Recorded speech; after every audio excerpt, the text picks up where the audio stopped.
جب بھی کوئی سائل کسی سے مانگتا دو طریقے ہوتے ہیں.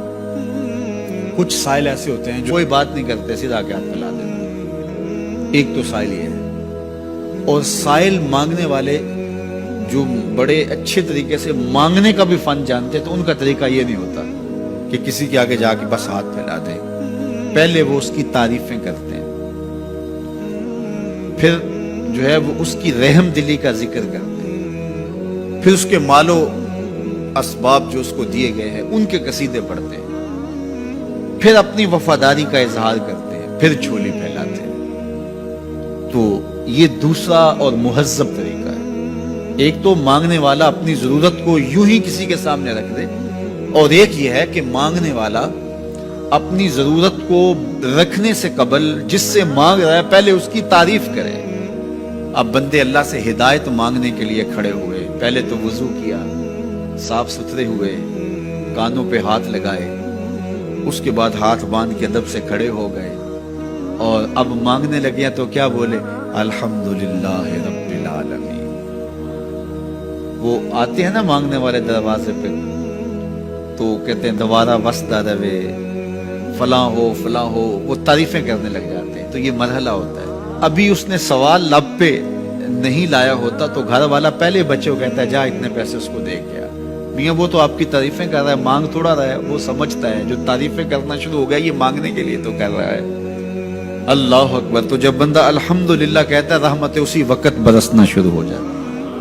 الرحمن الرحیم. میں سخی کی دہلیز پہ کھڑا ہوں جو رحمان بھی ہے جو رحیم بھی ہے, محض اپنے کرم سے عطا کرتا ہے. رحم کی بھیک مانگ رہا ہوں. پھر کیا کہہ رہا ہے, مالک یوم الدین. کسی کنگال سے نہیں مانگ رہا, اس سے مانگ رہا ہوں جو مالک ہے, دنیا کا بھی مالک ہے, آخرت کا بھی مالک ہے. پھر اس کے بعد اگلی بات کیا کہتا ہے, ایاک نعبد و ایاک نستعین. مالک میں پوچھتا بھی تجھے ہوں اور مانگتا بھی تجھ سے ہوں. دیکھو سائل اس اعتبار سے بھی دو طرح کے ہوتے ہیں. ایک سائل ہوتا ہے جو بائی پاس پہ اترتا ہے, ایک کے گھر کے سامنے جاتا ہے, یہی طریقہ صحیح مانگنے کا, لیکن جاتا ہے کہ گھر کے سامنے تعریفیں کرتا ہے, اور مالک خانہ کو پتا ہوتا ہے کہ یہ ہمسایہ سے بھی مانگ کے آیا ہے, میرے گھر سے بھی مانگ رہا ہے, اگلے گھر سے بھی مانگ رہا ہے. تو وہ اسے تھوڑا سا آٹا دے دیتا ہے, 1 روپیہ دے دیتا ہے. اس کو پتا ہے اس نے پورا گاؤں مانگنا ہے, آدھا گاؤں مانگ آیا ہے, آدھا گاؤں اس نے ابھی مانگنا ہے. تو سارے 1-1 روپے دیتے ہیں. ایک تو سائل وہ ہے جو در در پہ جاتا ہے, اور ایک سائل بائی پاس سے اترا, وہاں سے پل عبور کیا, پھر گلی سے گزرتے ہوئے یہاں آیا, اور یہاں آ کے آپ کے ساتھ اس نے کہا کہ میں کسی در پہ نہیں گیا, آپ کے پاس آیا ہوں, اب آپ نے میری ضرورت پوری کرنی ہے. تو پھر 8 آنے 5 روپے تو نہیں دیے جائیں گے. پھر تو جو میری استطاعت ہوگی, جو آپ کی استطاعت ہوگی, اس استطاعت کے مطابق دیں گے کہ یہ سارا شہر چھوڑ کے آیا ہے, یہ کسی سے نہیں مانگتا, یہ مجھ سے ہی مانگتا ہے. تو پھر آپ اس کی ضرورت پوری کریں گے. اگر آپ کے بس میں ہوا تو مانگنے والا کیا کہہ رہا ہے, ایاک نعبد, یہ پیشانی کہیں اور نہیں جھکتی, و ایاک نستعین, یہ جھولی کسی اور چوکھٹ پہ پھیلتی نہیں. وہ کریم, وہ مالک رب جو تمام جہانوں کا رب ہے, میں اس کی دہلیز پہ کھڑا ہوں, اور آیا سیدھا اسی کی دہلیز پہ ہوں, نہ اس سے پہلے کسی در پہ گیا ہوں, نہ اس کے بعد کسی در پہ جانا ہے. تو پھر مالک بھی کرم نوازیاں اور رحمتیں اس کی جھولی میں ڈال دیتا ہے. اب اتنی لمبی تمہید باندھنے کے باوجود مانگا گیا.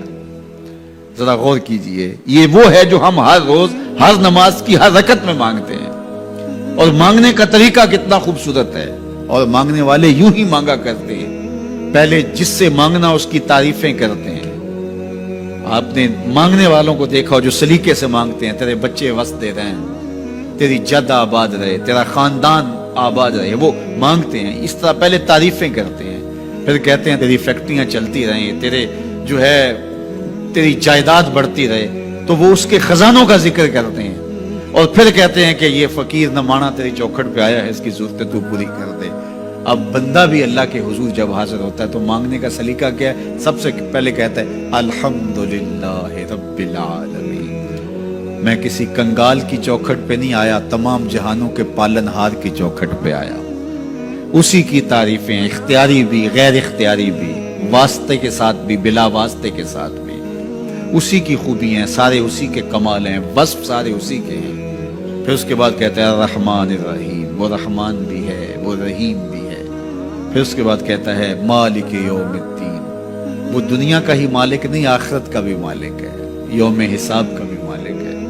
پھر اس کے بعد اپنی وفاداری جتلاتے ہوئے کہتا ہے ایاک نعبد و ایاک نستعین، مالک سارا جہاں بس رہا ہے، میں نے کسی سے نہیں مانگا، میں نے جھولی تیری چوکھٹ میں پھیلائی ہے، میری پیشانی تیرے حضور جھکتی ہے، یہ پیشانی کسی اور کے حضور کبھی نہیں جھکی نہ جھکے گی۔